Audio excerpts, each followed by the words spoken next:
Hey everybody, welcome to this week's episode of the Underdog Sports NFL Show. I'm Chris Forwardell, joined as always by Mario Hines. Buddy, how are you? I am doing great. How are you, man?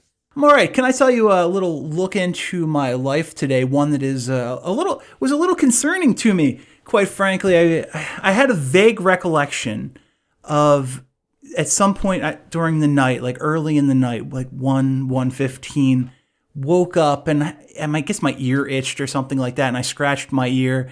Must have gone inside a little bit because woke up and like a lot of ear inflammation, having a hard time hearing out of the left ear today, which is a little bit of a problem for someone who speaks and holds conversations for a living. Yeah, man, I'm sorry about that. First of all, don't ever touch your ears. That's like rule number one when you're in kindergarten. Don't touch your ears. So that hurts. That's a little hurtful. And two, but I mean, what's the remedy? Do you have I don't know. I wondered what it was. I wondered was it a waxy buildup? So I went out and I got some ear stuff, but doesn't seem to be the case. I think I scratched it. I think it's probably inflamed, and it's I think the easiest way to explain it is it feels like it's tightly packed with cotton.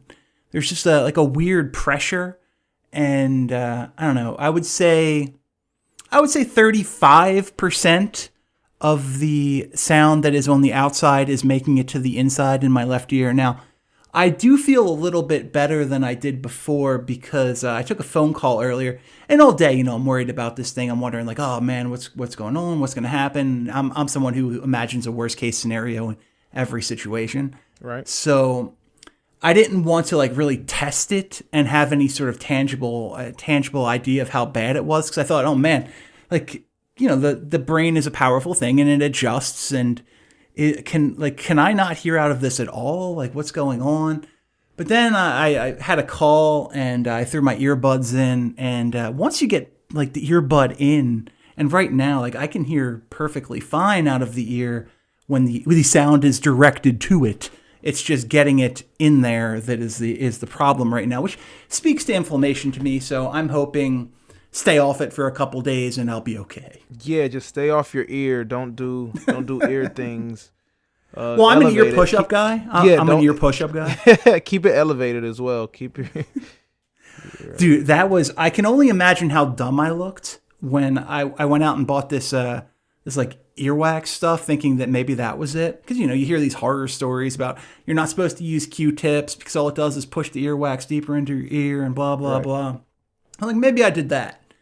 And so, I'm awkwardly laying on my side for 10 minutes as this stuff sits in my ear, just looking at my phone, with my head bent backwards. It was good times. Good times, for sure.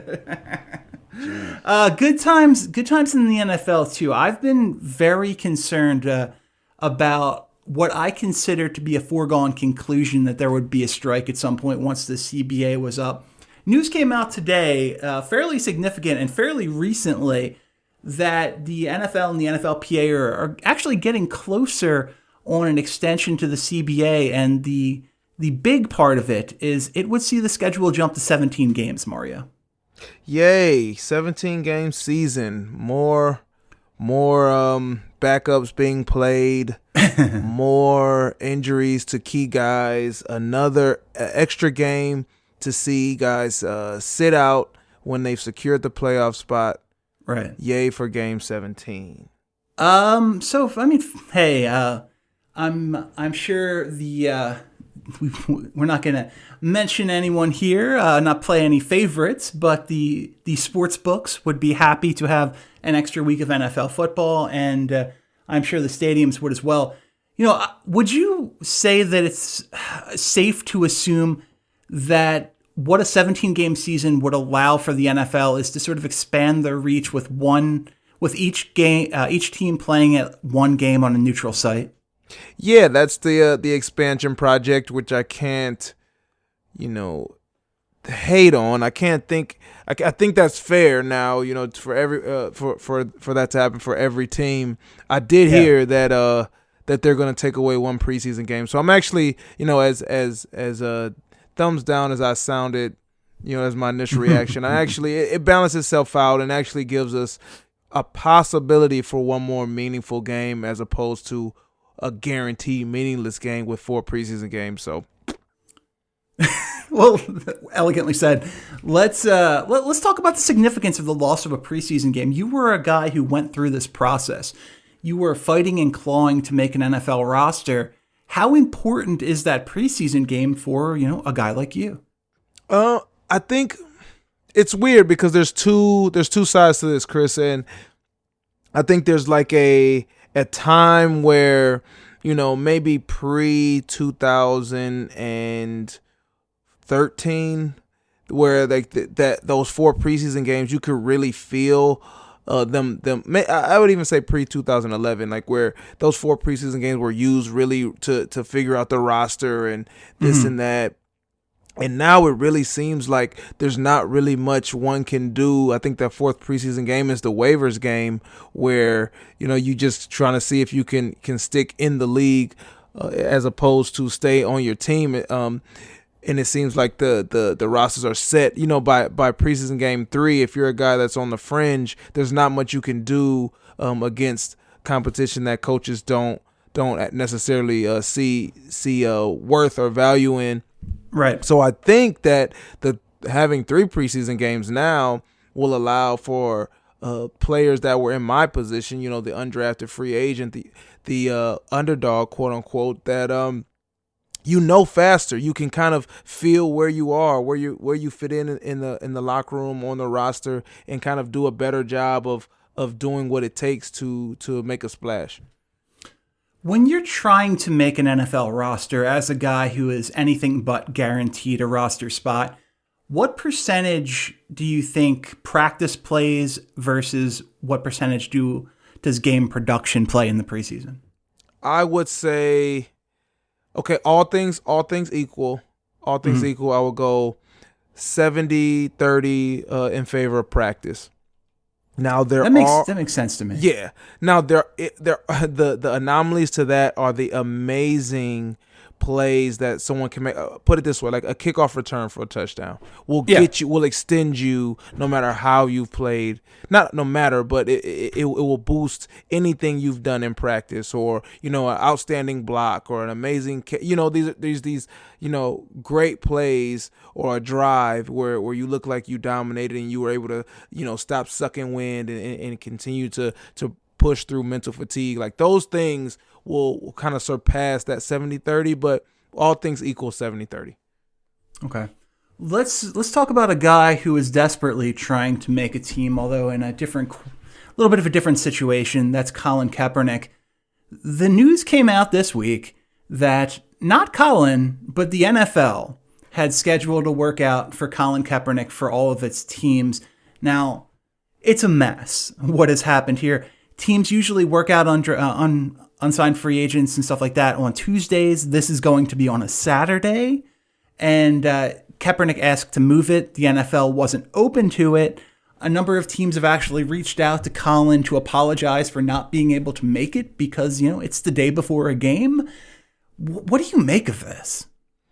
The more the news comes out, the more it seems like a PR stunt that the NFL yet again didn't do enough surrounding it to make sure the information didn't come out.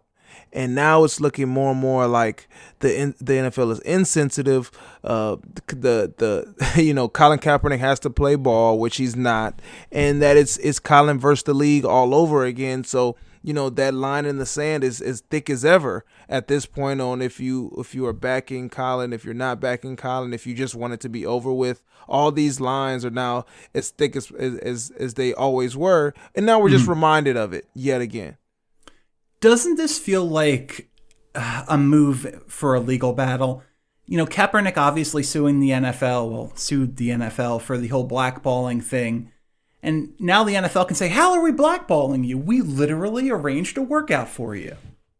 Right. So there has to be some type of, litigious, perspective going on here. Now, one thing that Colin's camp is saying is that they have proof that this was supposed to be legitimate, and now the veil being lifted that it was was never legitimate as far as giving him the list of who will be representing, what teams will be represented. And now the NFL saying there was never going to be a list. And, that actually works against the NFL if it's going to, say that it's given a fair shake. The Saturday thing makes it look bad. But, on the surface, it could be, hey, we gave you a shot. Nobody showed up. Yeah. Sorry, man. I guess no one's interested. Let's go check out Tim Tebow's AA baseball season next year. I want to read this because I think this is interesting. NFL executives weren't the only ones caught off guard by the planned audition. Kaepernick himself did not know about the workout until the league informed him of it, according to Mike Florio of Pro Football Talk. The NFL hasn't given any indication as to why it's holding a tryout for Kaepernick at this time, but the league will not budge on a date, a time, or what's going to happen at the workout. The workout may be in response to teams contacting the league with interest in Kaepernick, as Steve Weish of NFL.com reports. Most of the clubs were actually looking at Kaepernick for the 2020 season, not the current season. Yeah, so again, more information that throws me for a loop. One, backtrack to looking at Colin Kaepernick for 2020. Mm-hmm. Why? In the sense that, for me, it hits home because, my Lions, the way Driscoll looked this past Sunday, I wouldn't mind Colin Kaepernick being able to come out of the bullpen there. So, there's plenty of teams in that position. You got your Cincinnati Bengals, teams that could just use whatever, either the spark for the fan base, the controversy, or just quality football, attempt to salvage any type of football. And so 2020 with supposedly a very strong quarterback class and also some free agents shifting, I don't see how there's even a true market, a true interest in what he could be at that time. Yeah, a lot of this is interesting. Kaepernick obviously hasn't played since that 2016 season where he was 1-10 as a starting quarterback. And this is a guy, look, obviously stats don't tell the whole tale with Kaepernick, especially passing stats. But this is a guy with a losing record as a starting quarterback, 28-30, a sub 60% completion percentage at 59.8. How much do you think the success of a guy like Marvin Jackson, like Lamar Jackson, is influencing this? Because is he suddenly a more appealing target when we see, oh yeah, you can build teams around running quarterbacks? Yeah, but remember that now. It's tough because we're all getting older. No matter how much you train, no matter how much you do what you try to do.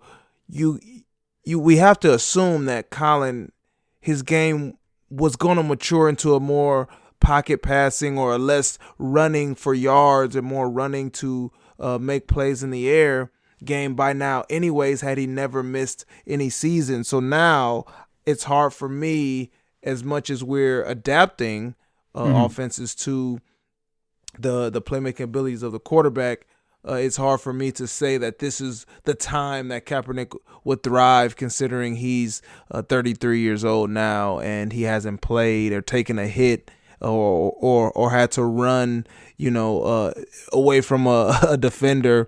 It's different. It's different. So I don't know. It'd be interesting to see. Don't get me wrong, but I wouldn't say he's plug and play for this era. Well, since Colin has proven to be litigious on his own right, I want to get any sort of defamation claim out of the way here and state that he is only 32, not 33. Okay. And he's a brand new 32, just turned 32 on November 3rd. But in his last, this he can't dispute, in his last 2 years in the NFL, he is 3-16 quarterbacking NFL teams and a 59.1% completion percentage. It's just not very good. Now, it is worth pointing out that he had a 22-9 touchdown to interception ratio. That's not bad. That is not bad. But the point is, it's not bad. Teams weren't winning games with Colin Kaepernick at quarterback. Yeah, and I mean he was surrounded by that San Francisco team. Was collapsing internally already. There was not much he could do about it, and that's. You would expect it happened faster, honestly, than we were prepared to see. He was, in recent memory at that time, a Super Bowl quarterback. Yeah. So, these are things that I think is the counter argument is like, look, what happened to him because it happened so fast. And it's easier to make that record look like it's connected more so to Colin Kaepernick than what happened with that window for that team. So I think it's a little misleading. I think he could find success with a good structure and work from there. It's just this whole thing just really smells fishy. The NFL saying, hey, you're going to work out when we tell you you're going to work out. You're going to work out at this time in this location. We will not change it to accommodate you. And by the way, we're going to design your workout. Like, are they setting him up to both to fail and, like you said, sort of create a scenario where it's like, oh, well, we tried, nobody came. Oh, darn. Yeah, and the crazy and the variable there is like what workout it's gonna be. So, like, say every team showed up, how can Colin be prepared for this? It's 4 days notice, or however many days, and you don't know what you're training for, and just in case you have a Superman effort to get ready in those 4 days. Like, it's really a setup for failure, and Colin's handling this pretty well in the sense that we haven't heard him, just have an outburst, which is typical to him, and I continue to applaud him, as he's being poked in pride, or at least feels like it. So yeah, this seems like just to be a thing for us to talk about, and not so much for Colin to be prepared to actually perform. Yeah, he's going to show up, and they're going to be like, oh, and by the way, you're going to be working out as a field goal kicker. Right, and you must wear, like these aren't the pants you're supposed to wear. And we're going to start this by standing for the national anthem. Come on, Colin. Come on. Look, if you won't play ball, you're out of here, Colin. We tried with you. We really tried. Broncos, the Dolphins, the Redskins, three of the teams that have already said that they will be there along with the Buccaneers. Is there a team you like as a fit? I mean, if the Broncos were the fit, years ago, it would have made a lot of sense then. Buccaneers. How about the Bengals? How about you like about the Bengals? I just don't think it's positive for him because, the supporting cast around him isn't going to do much for him at this point. I think Tampa Bay is a much better fit. They have a decent tight end, a deep threat. And then someone that can be in the top 10 as far as receiving goes, and a quality coach that will get the best out of them and work those kinks out. But have we ever seen Arians excel with a quarterback like Kaepernick? Because, I mean, when he was really good in Arizona, he had Carson Palmer as a pure drop back passer. This is true, and that's the one thing is like it would test Bruce Arians' football prowess and his ability to get the most out of a guy like Kaepernick. But again, I double back to say at this point in Colin's career, we would have expected or hoped or pushed onto him that he would have slowed down the running and started to understand how to pass in a system that is structured to get the ball out of his hands and let the other playmakers do what they do with it. Is there a scenario where he can be picky, or does he have to take any opportunity that comes his way? I mean, at this point, Chris, I think he is being picky. I think for and not to say football wise, but at this point, like it wouldn't be, I'll take any opportunity. I think it's the opportunity that's gonna best give him an opportunity to continue and not just be a signing and a waiving or a one season thing. I think he really would be willing to sit. He sat this long. Let me give you one team that I think potentially makes a lot of sense. The Pittsburgh Steelers. I love it. I love it. I love it. For football terms, I think it's great. I think if any city can be in their own world and flip this whole narrative around, at least in the Three Rivers, like within their own, it's the Steelers fans. I think they would embrace him in a way that, they can embrace villains of the league and make them feel like heroes. They really are good at that. So I think that's great. No idea who you're talking about. None. I mean, Hines Ward was one. Hines Ward, classic bad guy. Antoine Randall, what a jerk. I mean, James Harrison was not anyone's favorite guy. Well, no, and there's a quarterback who may or may not have raped somebody. And then there's him. But then personally, it's like I would hate it because if the Steelers did sign him, he would probably find success, maybe mostly to make me upset. Do you like him as a potential replacement for Matt Stafford next year? I'm really not opposed to it at all. I saw somewhere, I don't know if this is true or not. I don't know what's going on, but we're actually we're one of the teams that were in talks to be at the workout, and I'm like, you know what? It's about time this organization took another questionable, scary risk. Since that Mike it blows Williams. up or it pays off in a big way, and this one there's very little risk associated with it, really. If it doesn't work out, you cut him, and you were the team that gave him a shot. Actually, true, and that, when you put it that way, Chris, seriously, obviously there's a ton of backlash that can follow up, like a ton. But when you package it in that like low risk scenario, it really makes it difficult for me to accept why it hasn't happened yet.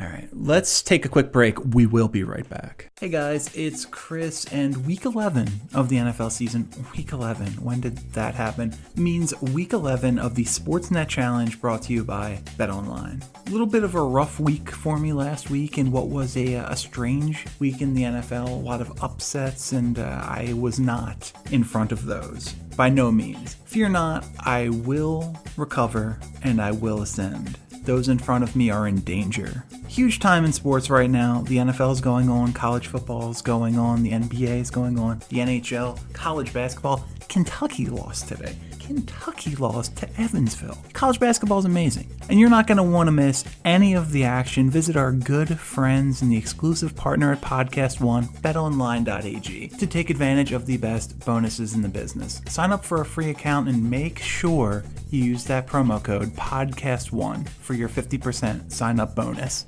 Once again, that is betonline.ag. Don't forget the promo code. Don't do it. You're going to regret it. Podcast1, PODCASTONE, for your 50% sign-up bonus. BetOnline.ag, your online sportsbook experts. All right, Mario, we're back. I want to talk about another interesting bit of news this week, and that is, you just talked about Tampa Bay as a potential fit for Colin Kaepernick. Well, they were not a fit for former first-round pick Vernon Hargreaves. This is a weird situation, and this is a really high draft pick being put on waivers. He gets claimed by the Houston Texans. What do you think happened to Hargreaves? It just did not work out.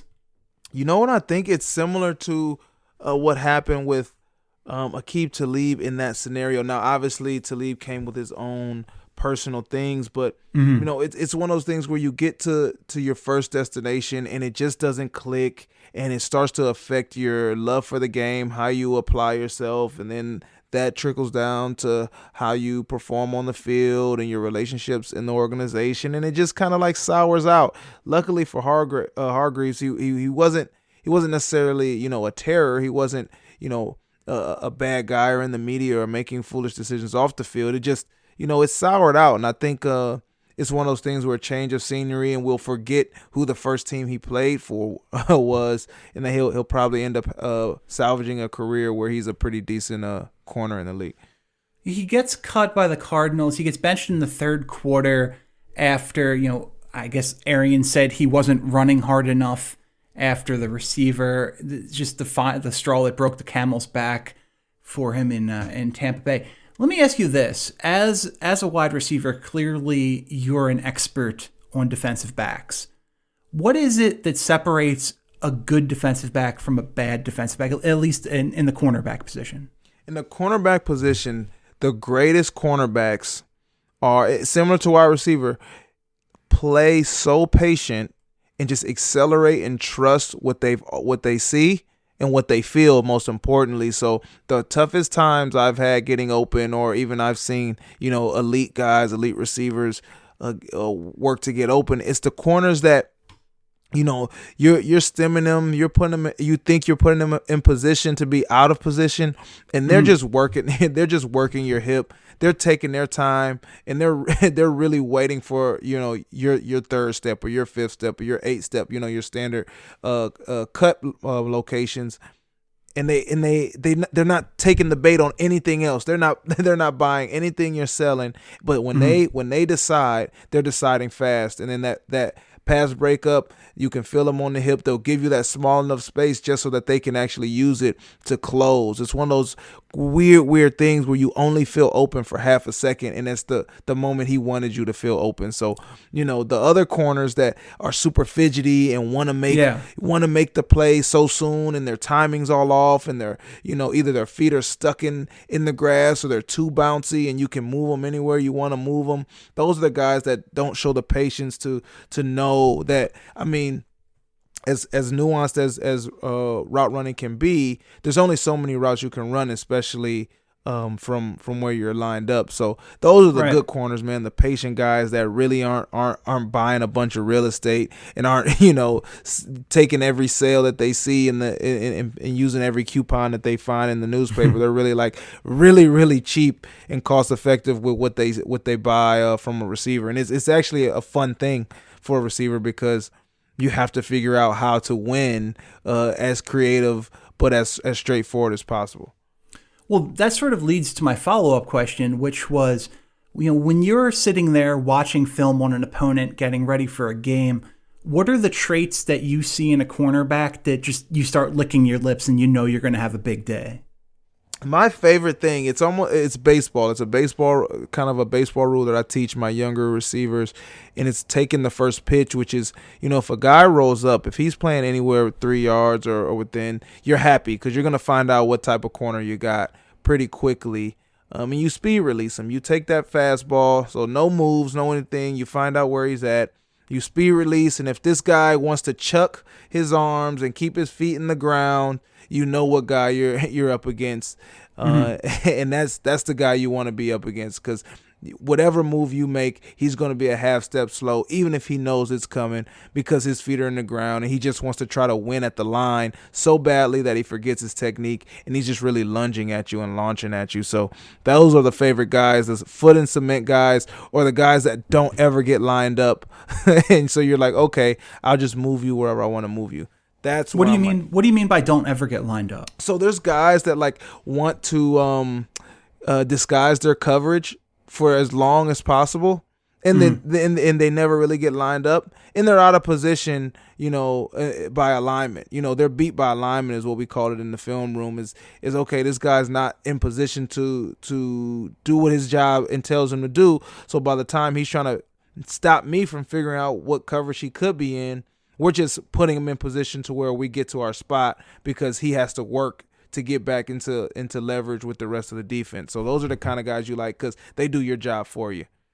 That's interesting. I hadn't really considered that because I guess in this case, a player's own momentum would be working against him at the snap, right? He'd have to fight his own body in order to get in position. And that could lead to, you get those first two steps and it's over. It's over with at that point. That's what I'm saying. It's really over. If he's really working to get back into his coverage by the time, the ball snap, which is not up to him. That's what those type of guys forget is that, you can disguise as long as you want, but the snap counts on our side. So, that's kind of what's always fun with those guys. In a modern NFL, give me an example of a guy who does it right and a guy who tends to make mistakes. I mean, it's cliche, right? Because you got your top guys, but I mean, I can go corner and safety, even though we're talking about corners right now. I mean, Jalen Ramsey is really, really patient, obviously, because he has the range, even physically, the length and then the speed to close. He's not overly aggressive at the line. The one time he was, Tyreek Hill got him, and I think he thought that he would be the guy that squashed Tyreek at the line. And that's the kind of thing, but he didn't make the same mistake twice. Really patient guy, works really well with that. And that's why I think he's a great guy to watch for younger kids. Malcolm Jenkins, really, really patient. Not the most athletic guy, but super football savvy. So his patience is really, really, really good.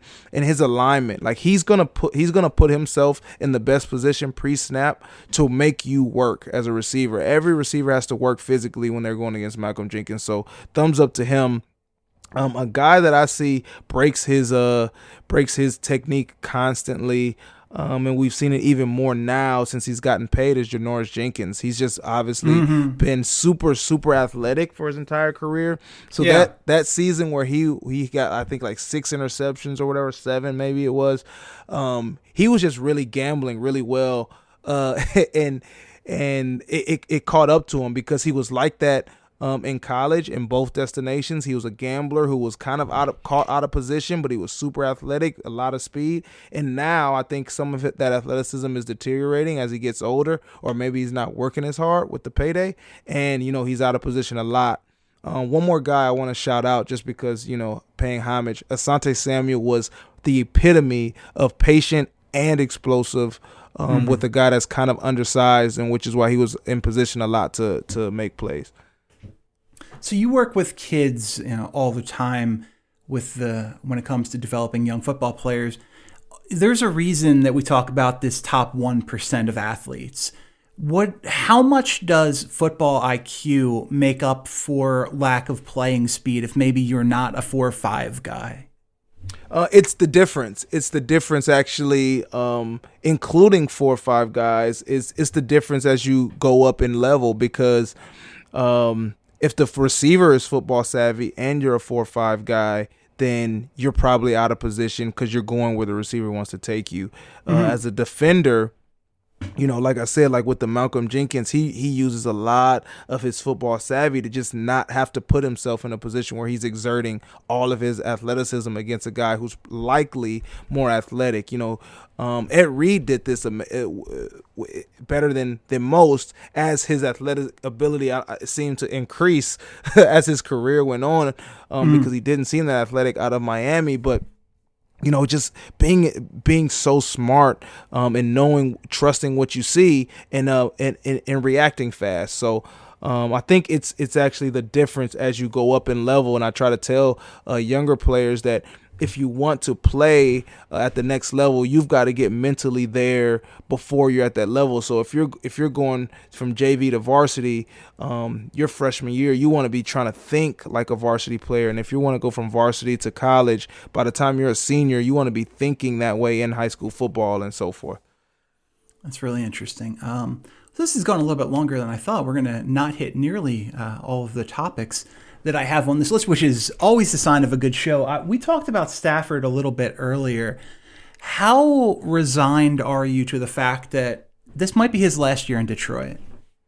It hit me this Sunday when he actually chose to sit, and that let me know, one, where he's at in his career, that his body just can't do anything he wants it to do, and two, it reminded me of what it was like to not have him. And to be prepared for that, and I think, it's a serious thing. The back, the fractures in the spine, in the back, it's a serious thing. So I don't know whether the Lions part ways or he just is ready to hang it up. It's starting to settle in for me that we did not get through the curse of Bobby Lane with a playoff win. Yeah, it's going to be interesting to see how the musical chairs at the quarterback position ends this offseason because we're going to have a lot of guys for a handful of spots. One person who will allegedly be keeping his job next year for whatever reason is New York Jets head coach Adam Gase. Christopher Johnson, the Jets owner, came out today and said Gase is going to be back for 2020. How surprised are you by this? They won last week, so it might just be a super knee-jerk reaction. I am. That's what surprises me is that why now say this?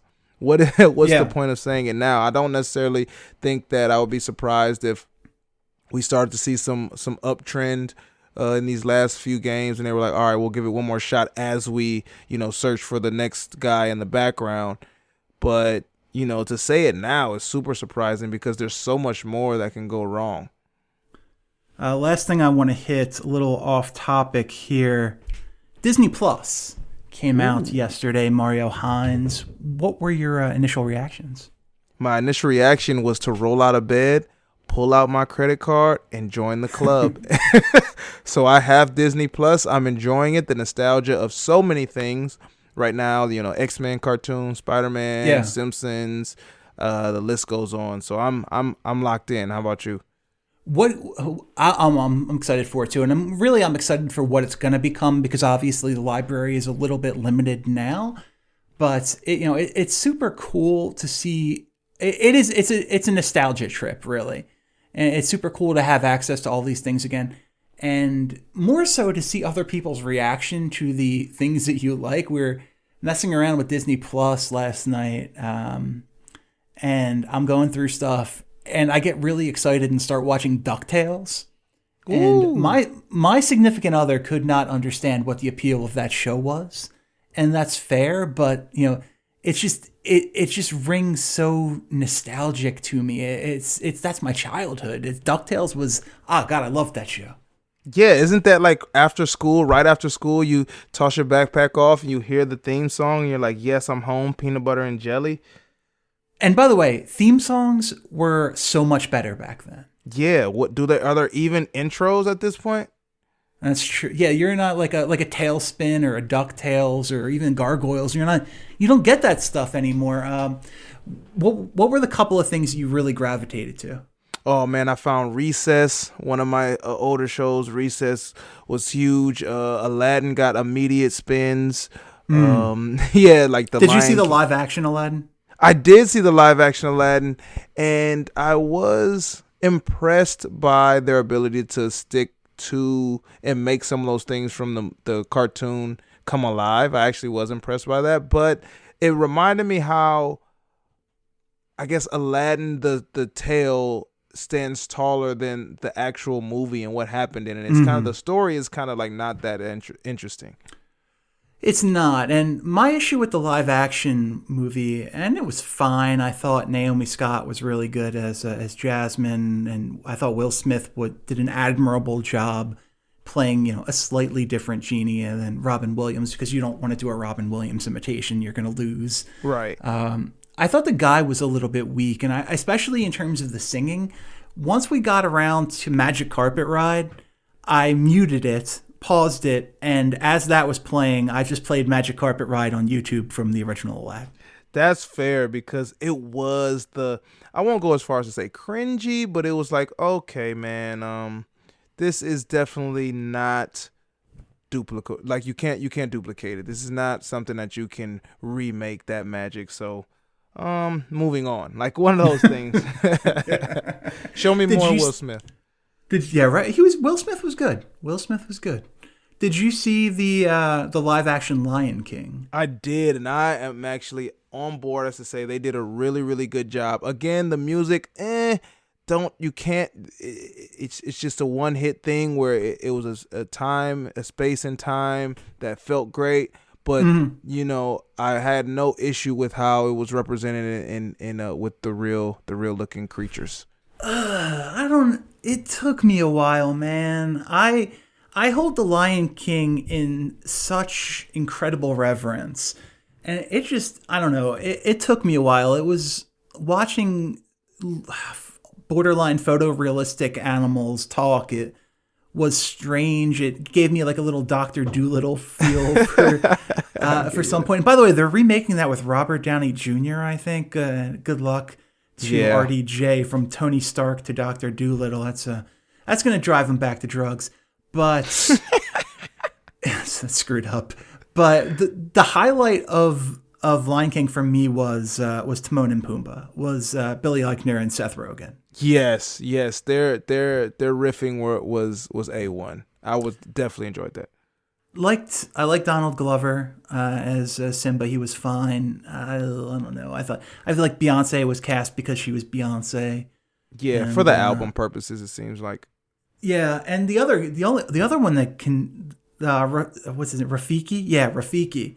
If I'm listening to this and I'm like, oh, is this the guy from the original one? And it's like Robert Guillaume, or I'm not sure how to say. It's a French name. he was on Sports Night, the Adam Sorkin show, as Isaac Jaffe. And it wasn't, but they clearly found someone who sounded as much like him as humanly possible to move forward. I don't know. I guess I liked Aladdin more of the two. I think they're the only two I didn't watch. Couldn't bring myself to watch the Beauty and the Beast live action. That's just not made for me. Yeah, absolutely not. I couldn't go with that. Didn't see the Jungle Book. No appeal there either. I forgot the Jungle Book happened. And now people are up in arms about a Black Little Mermaid. Yeah, I mean, America. Because everyone knows mermaids are Caucasian. Yeah, like they better be. They better be, because what sun is how many sun rays can hit underneath the ocean? So, It's an excellent point. I think we're getting off topic a little bit, but yeah, Disney Plus has been great. Are you excited for the Marvel stuff coming? Yes. I'm trying to pace it out and just get my nostalgia out of the way before I try any new things. But I'm gonna backtrack on the Marvel stuff too. Cannot wait. Well, I don't think we have any new Marvel yet. The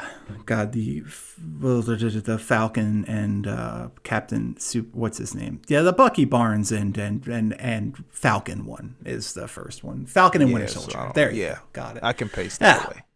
Fair enough. All right. Well, I think good place as any to end it. This is going to be this episode of the Underdog Sports NFL Show. For Mario Hines, I'm Chris Horwedel. Thanks for listening, and we'll see you back here later this week.